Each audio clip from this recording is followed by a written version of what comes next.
رسول اللہ صلی اللہ علیہ وسلم اکثر فرمایا کرتے کہ مردوں میں تو بہت نے کمال درجہ حاصل کیا، لیکن عورتوں میں صرف 4 ہیں جنہیں درجہ کمال حاصل ہوا: خدیجہ بنت خویلد، فاطمہ بنت محمد، مریم بنت عمران اور فرعون کی بیوی آسیہ۔ ناظرین، آج کی ویڈیو اسی کمال خاتون کے متعلق ہے کہ جسے اللہ کی بارگاہ میں بے پناہ مقام ملا۔ اندازہ کیجئے کہ جب آپ کے چاروں طرف فرعونی سپاہی اور خود فرعون کی آپ بیوی ہوں اور پھر آپ کلمہ توحید بلند کریں، کیا ہی خوب عظمت اور ہمت کی بات ہے۔ چلیے ویڈیو شروع کرتے ہیں کہ جب فرعون مصر نے ریان بن ولید کی پوتی حضرت آسیہ کو شادی کا پیغام بھجوایا۔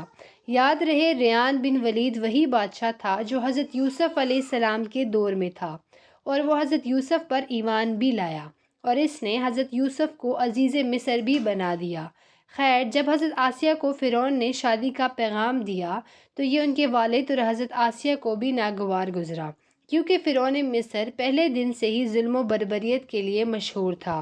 لیکن فرعون نے اپنی بادشاہت کے زور پر جبراً حضرت آسیہ سے شادی کر لی اور دھمکی دی کہ اگر یہ شادی نہیں کریں گی تو آپ کے والدین کو قتل کر دیا جائے۔ شادی ہونے کے بعد بھی اللہ پاک نے حضرت آسیہ کو فرعون سے محفوظ رکھا اور وہ آپ پر قادر نہ ہوا۔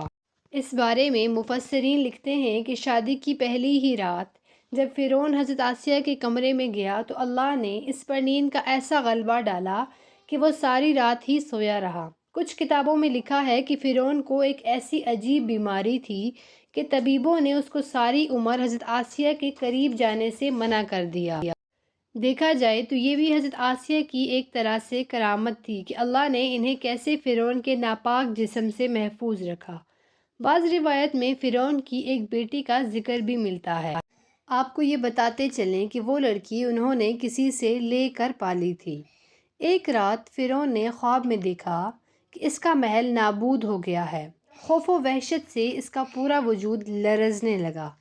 اس نے نجومیوں کو بلا کر ان سے اپنے خواب کی تعبیر پوچھی۔ انہوں نے کہا کہ عنقریب بنی اسرائیل کا ایک بچہ تمہارے محل کو نابود کر دے گا۔ اس لیے فرعون نے حکم دیا کہ بنی اسرائیل میں جس کے ہاں بھی لڑکا پیدا ہو اسے فوراً قتل کر دو، لیکن اگر لڑکی پیدا ہو تو اسے قتل نہ کرنا تاکہ ان کی نسل باقی رہے۔ حضرت موسیٰ علیہ السلام پیدا ہوئے تو ان کی والدہ نے فرعون کے سپاہیوں کے ڈر سے حضرت موسیٰ علیہ السلام کو ایک صندوق میں رکھ کر دریا میں ڈال دیا۔ دریا سے ایک نہر فرعون کے محل کے پاس سے بہتی تھی۔ یہ صندوق بہتا ہوا اس نہر میں چلا گیا۔ فرعون نے حکم دیا کہ اسے محل میں لا کر کھولا جائے۔ جب صندوق کھولا گیا تو اس سے ایک خوبصورت بچہ نکلا۔ قبطی زبان میں پانی کو منہ اور درخت کو سی کہتے ہیں۔ یہ صندوق پانی اور درختوں کے درمیان پایا گیا تھا، اس وجہ سے حضرت بی بی آسیہ رحمۃ اللہ علیہا نے اس کا نام موسیٰ رکھا۔ حضرت آسیہ نے جب حضرت موسیٰ علیہ السلام کے چہرے پر نور دیکھا تو انہوں نے حضرت موسیٰ کو اپنا بیٹا بنا لیا اور فرعون سے کہنے لگی، ترجمہ: یہ بچہ میری اور تیری آنکھوں کی ٹھنڈک ہے، اسے قتل نہ کرو۔ لیکن فرعون کہنے لگا، اسے تم رکھ لو، مجھے اس کی کوئی حاجت نہیں۔ حضرت محمد صلی اللہ علیہ وسلم نے فرمایا کہ اگر آسیہ کی طرح فرعون بھی اس بات کا اقرار کرتا کہ یہ بچہ اس کی آنکھوں کی ٹھنڈک ہے تو ضرور اللہ پاک اسے ہدایت عطا فرما دیتا، جیسے آسیہ کو عطا فرمائی۔ حضرت آسیہ رضی اللہ تعالی عنہا کو اللہ پاک نے قرآن میں عورتوں کے لیے نمونہ بھی قرار دیا ہے۔ حضرت آسیہ شادی کے پہلے دن سے ہی فرعون کے ظالمانہ اور کافرانہ اقدامات کے خلاف پہاڑ بن کر کھڑی رہی۔ حضرت موسیٰ نے جب اعلان نبوت کیا اور جب محل میں جادوگروں سے مقابلہ کیا تو یہ دیکھ کر حضرت آسیہ حضرت موسیٰ پر ایمان لے آئی۔ ایمان لانے کے بعد کافی دنوں تک انہوں نے اس بات کو فرعون سے چھپائے رکھا، لیکن جب فرعون نے خدائی کا دعویٰ کیا اور لوگوں سے خود کو سجدے کروانے لگا تو پھر حضرت آسیہ کھل کر میدان میں آ گئی اور فرعون کے اس عمل کی سخت مخالفت کی۔ جیسے ہی فرعون کو پتہ چلا کہ میری بیوی بھی موسیٰ کے خدا پر ایمان لا چکی ہے تو اس نے حضرت آسیہ پر بھی ظلم ڈھانا شروع کر دیے۔ روز دن اور رات ان کو مختلف اذیتیں دینے لگا۔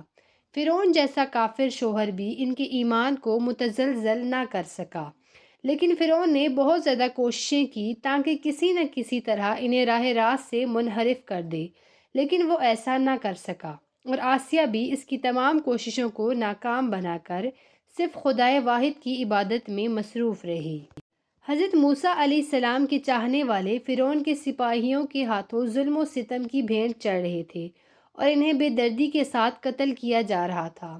فرعون میں غیظ و غضب کی آگ بھڑک اٹھی اور اس نے اپنی زوجہ آسیہ کو بہت ہی دردناک طریقے سے اذیتیں پہنچائی۔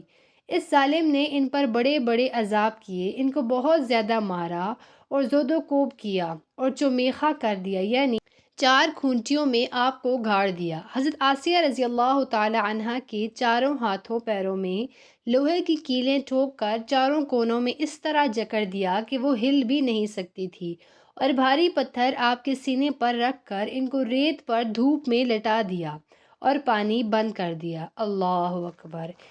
ایک دفعہ ذرا سوچئے تو صحیح کہ تنے تنہا عورت اور ظالم و جابر شوہر کا محل ہاتھوں اور پیروں میں کیلیں ٹھوک دی گئی ہیں، گرم ریت پر لٹایا ہوا ہے اور سینے پر ایک بھاری پتھر رکھ دیا گیا ہے، پھر بھی حضرت آسیہ کے ایمان پر عزم و استقلال کیسا تھا کہ ان مصائب کے باوجود قائم و دائم رہی اور فرعون کی کفر سے خدا کی پناہ چاہی۔ آپ کا مزار پرانوار مصر میں ہی واقع ہے۔ تاریخ انسانی میں حضرت آسیہ کا ایمان پر قائم رہنا، ان کا صبر اور عزم و استقلال ایک بہت بڑا درس ہے۔ اس میں کوئی شک نہیں کہ عورت کے اندر اتنی طاقت موجود ہوتی ہے کہ وہ ہر طرح کے ظلم و ستم کے آگے پہاڑ بن سکتی ہے۔ اللہ پاک سے دعا ہے وہ ہم سب کی بے حساب مغفرت فرمائے، آمین۔